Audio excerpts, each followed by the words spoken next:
I'm Miss Kaylee from Scenic Regional Library in Wright City, and today we're going to do story time with forest animals and yoga. So I'm going to read a couple books for you today.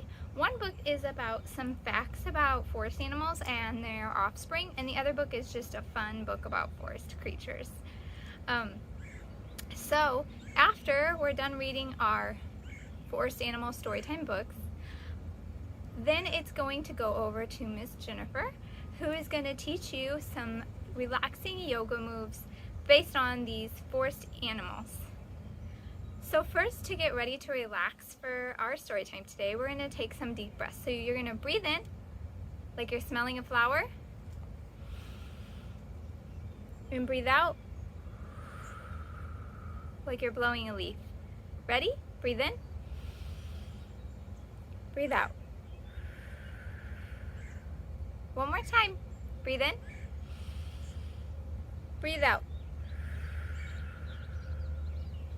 Wonderful. Our first book is Who Grows Up in the Forest? And it says many babies grow up in the forest. Some live in burrows or dens in the ground.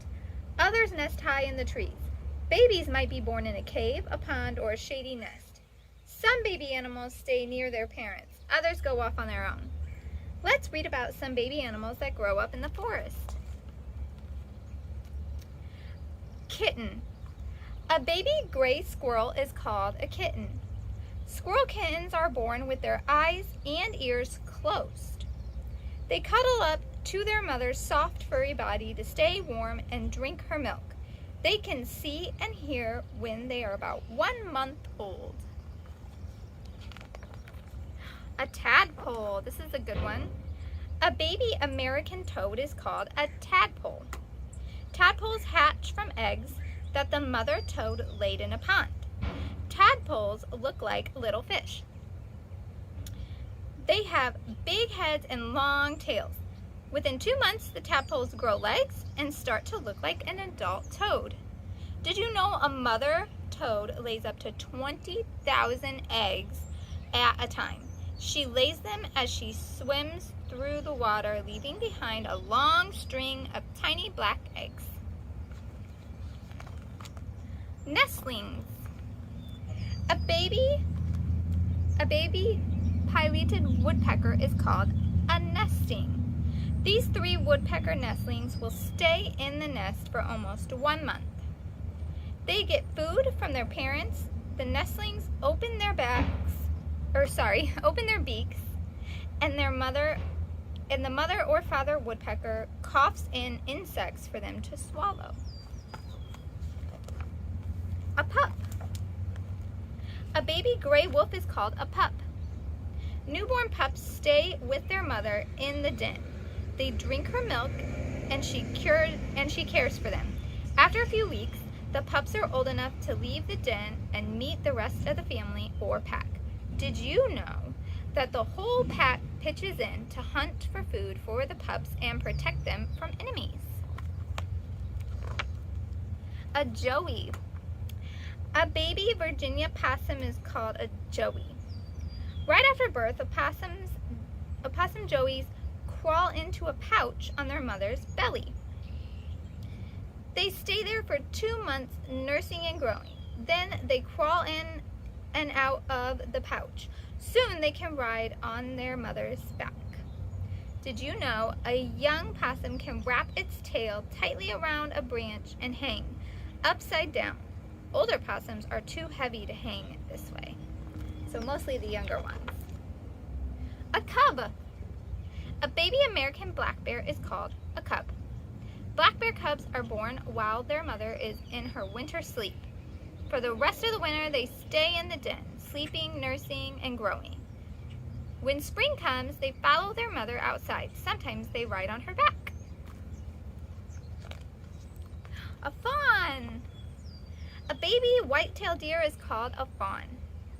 The fawns have white spots on their coats. The spot helps them blend in with the splashes of sunlight on the forest floor. Most fawns are born in the spring. By autumn, their coats lose their spot. Did you know male fawns, called bucks, have little bumps on their heads. These bumps grow into antlers. A pinky. A baby white-footed mouse is called a pinky. These pinkies latch onto their mothers to drink her milk. If the mother gets scared while they're feeding, the pinkies just hold on as she runs. At birth, they are helpless and blind, but only 1 week later they can see and move about.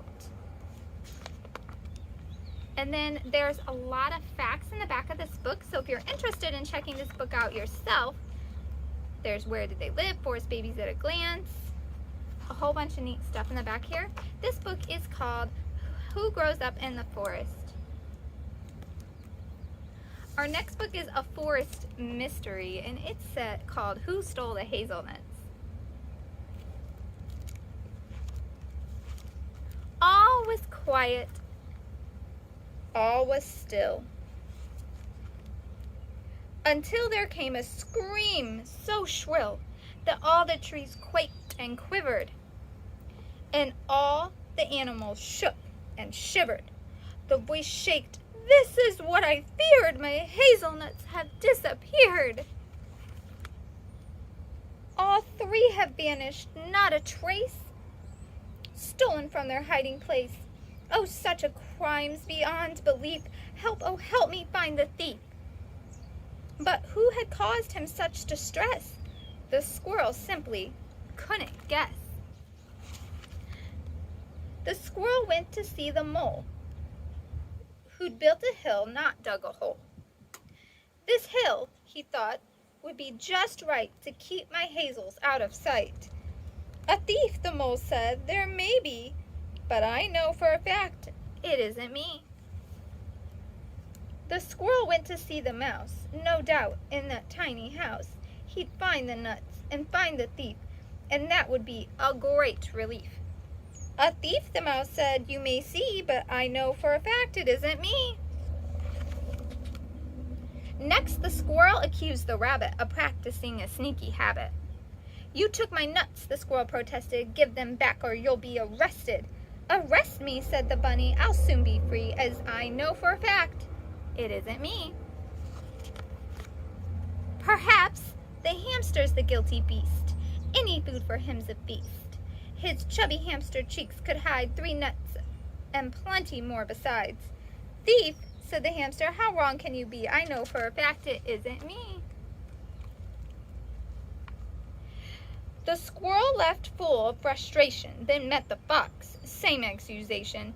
"You stole my nuts," the fox just laughed. "Me steal nuts? Don't be so daft.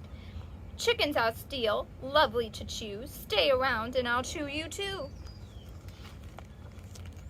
The squirrel sadly went home to his tree.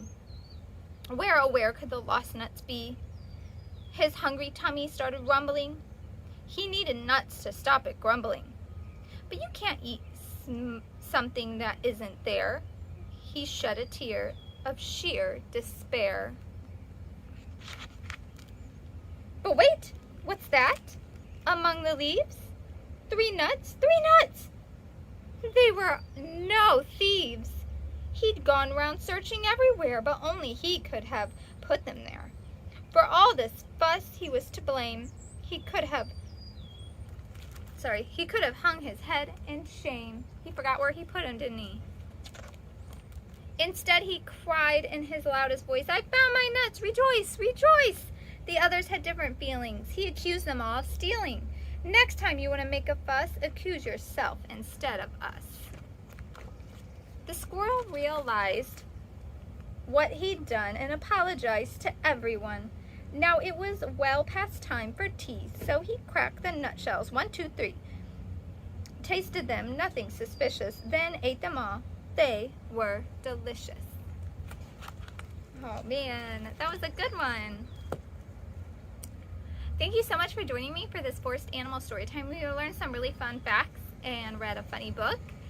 And now, stay tuned because Miss Jennifer is going to come on and she's going to teach you some yoga poses that are based on some of the forest animals we just read about. Thank you for joining me. Now we're going to do a whole flow. So we're Breathe in, breathe out. Breathe in, breathe out. One more time. Up, inhale, down, exhale, and we're gonna come to a forward fold. Now we're going to extend our legs back. So let's put our right foot back and then our left foot. And now we're gonna come into our first pose, which is bear pose, or in yoga speak, it's downward facing dog. So we're going to raise our backside up a little more and start to push away from our hands towards our toe, our back legs, and bring our back legs forward towards our arms. Now let's take that big old bear for a walk. Oh, yeah. Let's give it one big roar. Back to the front of our mat. All right, now let's come all the way up. And let's take one more dive down. We're gonna come to hands and knees. We're gonna sit back on our feet and we're gonna have a little snack. Let's be a squirrel. Let's bring our arms up and grab that acorn. Bring it down. Have a little snack. Hi kids. You're not supposed to be in this. Everybody out. Go on. Go on. All right. After our squirrel has had his snack, let's come down and let's be a fox. So foxes like to run, and when you run, you extend long. So let's take our left arm and right leg up.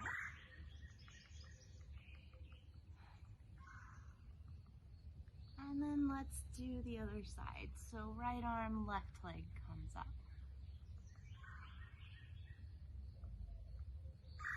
All right, now let's do a little rest.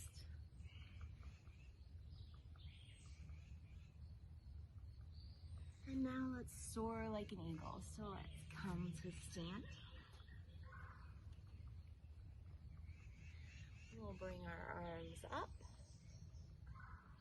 bring them down. We're going to plant our left foot. We're going to raise our right foot, and we're going to extend it behind us. And this is warrior 3. And now we're gonna add the eagle. So we're gonna make that warrior fly like an eagle. And now let's take that leg back down. Let's cross it over. And let's do eagle arm. So your right arm is gonna go under your left. You can have them like this, or you can have them like that, wrapped again. And let's sink down a little bit. Try to maintain your balance. It's a little difficult sometimes, but you can do it. All right, let's stretch back up and release our eagle. And let's do that on the other side. So let's plant the right foot, lift that left foot, extend it behind us, and let's let that eagle fly.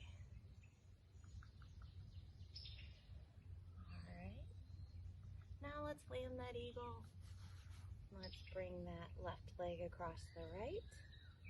And we're gonna take our left arm under our right. And again, you can go like this,